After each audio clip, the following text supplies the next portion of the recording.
Hey guys, it's David Art Becker with BeckerArt, and today's newsletter video is about knowing your subject matter. I've had a lot of students who've taken my classes, and I always bring the subject matter right to you and for you to paint. And every Thursday, when I give you the painting that we're going to be painting on the Thursday, that's always me choosing. And a lot of times I realized lately is that many times some of the students maybe don't even like to do that kind of subject matter or don't know that subject matter. And it becomes a little bit harder for you to paint and actually draw if you're freehanding it. Now, if you're copying it and tracing it, then that's a whole different story. You're just tracing what you see on your paper. But when you're actually drawing and painting something that you know a lot about, it's so much easier. And so this week's newsletter is about that. And so this week I want all of us to learn about waves and water. So right next to me right here, let's see this way, right there, those waves. I want to learn how to do waves. And so when I do waves and when I try to know my subject matter, I go out there and I take photo shots, photographs, I take sketches of it. I go to the place where I'm trying to learn about it. And I also look for photographs on the internet. You can look for that. Just get to know your subject matter. And so I have, in the last couple of years, I have been going to Grand Marais, where there's a lot of this water from Lake Superior, a lot of waves. And so I've been studying it recently, even more and more and more, because I want to be able to do it without even having to look at a subject matter. So you get to a point where in your artistic career, you're going to like something, painting something more than something else, right? Your subject matter is going to really apply to you. Let's say you want to do just seascapes or cityscapes or, whatever, whatever you want to paint, and that's getting to know your subject matter. So what you do is you study it. And I like to get to a point where I can then just do a painting of that subject matter without even having a photo. And so it's been really kind of hard now with this water because I've been studying it and have been studying it, but I haven't really taken the time to just do little studies and sketches of just like water and how it reflects things, how it waves and how the waves go and how the dark lights and darks. So if you're looking at this, I just took this photo, and you can look on the internet too when you're doing this and studying something. If you're a gardener, maybe go into your garden and just study the garden. If you love city scenes, go to the city and sketch. If you whatever you like, whatever subject matter that you want to do and what you really love and know a lot about, that's the subject you want to go ahead and just learn it from top to bottom. And so I want to be able to do this scene. And that's not a scene, but I want to be able to do water like this without even looking at the scene, knowing the structure of the wave and knowing what it looks like when you have dirty water or clean water. Everything about water and waves is what I want to kind of start learning about. And so this week in our newsletter, in our paint along, we're going to be doing a copy of a master's work.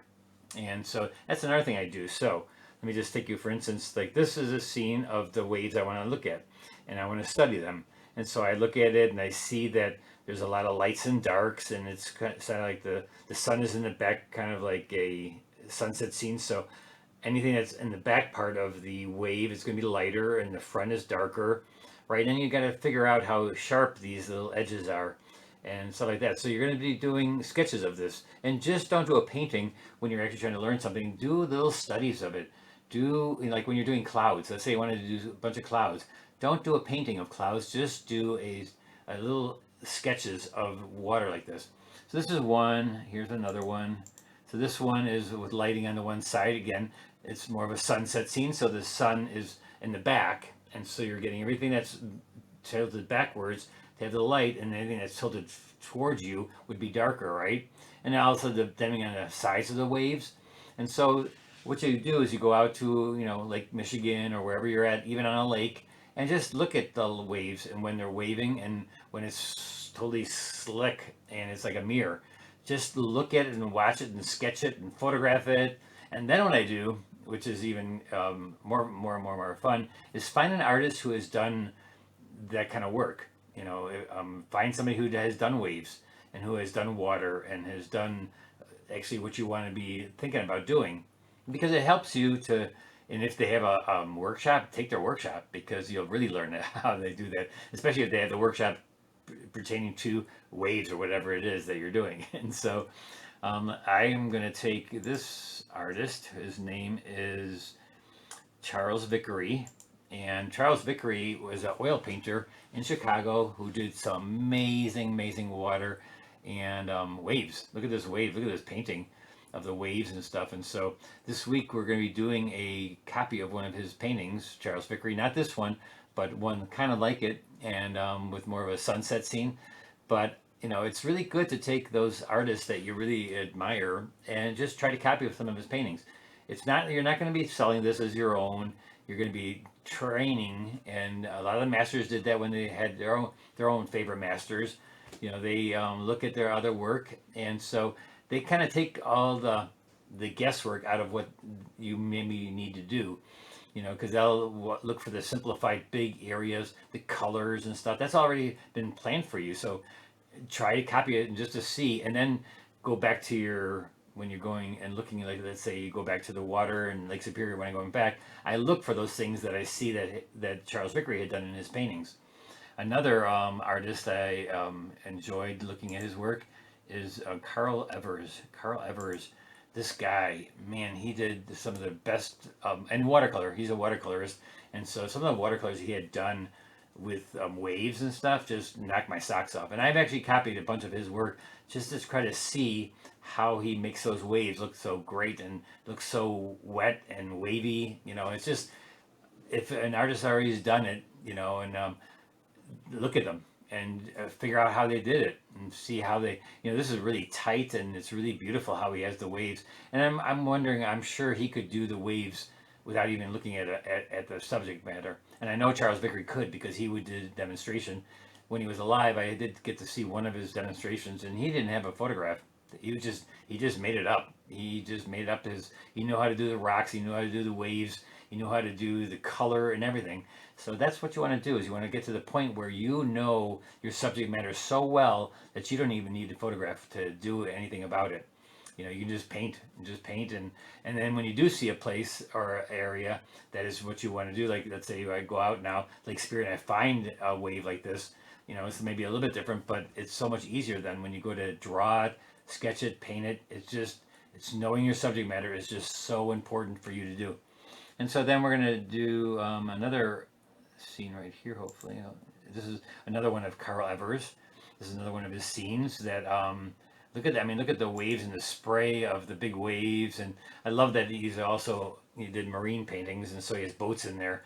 It just, to me, this guy, I actually just ordered his book online again. I have one, but I always seem to misplace that one. So I got another one off of eBay, and just because I need another one. It's just, this guy, he knows how to do water better than anybody I've ever seen do water, except for Charles Vickery. But he did it in oils, and this guy, Carl Evers, did it in watercolor, and just amazing.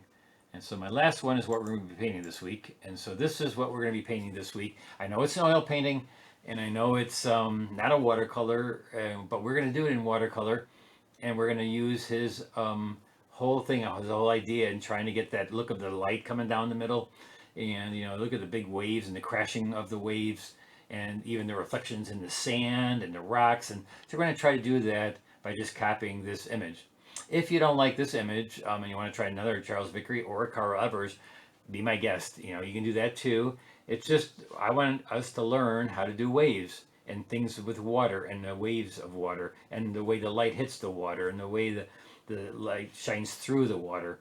It's just one of those things you have to do if you really love this kind of subject matter. Learn it, learn all about it. And to the point where I could do this painting, hopefully, if you do it in long enough and you do different ways of learning how to do this water scene. This is not the only one you want to do. You want to do all kinds of different scenes from different artists, or go out there and plein air paint and actually do the original, like from the scene. But if you really love it, learn about it. And I can't stress that enough, because it's just so much easier than when you go to paint it. And like I said with my classes, a lot of times I know I'm making you paint stuff that I'm choosing, and you may not like that. So that's okay in the fact that you're learning how to do watercolor. But when you want to go to do a certain scene and become your own artist, that's when you have to start doing stuff that you know and love. All right, so get out there, and whatever you love and know about, paint that. And show us online on my BeckerArt Facebook group. And so we could see what you love and know a lot about. And then hopefully you use all my teachings from how you do watercolor and put them into what you know and love in your paintings. All right, so get to know and love your subject matter, and get to know it really, really, really, really well. All right, so we'll see you on Thursday when we're going to be doing this painting by Charles Vickery. We're going to be copying it and seeing if we can make it look just as good in watercolor. All right, we'll see you later. Bye bye.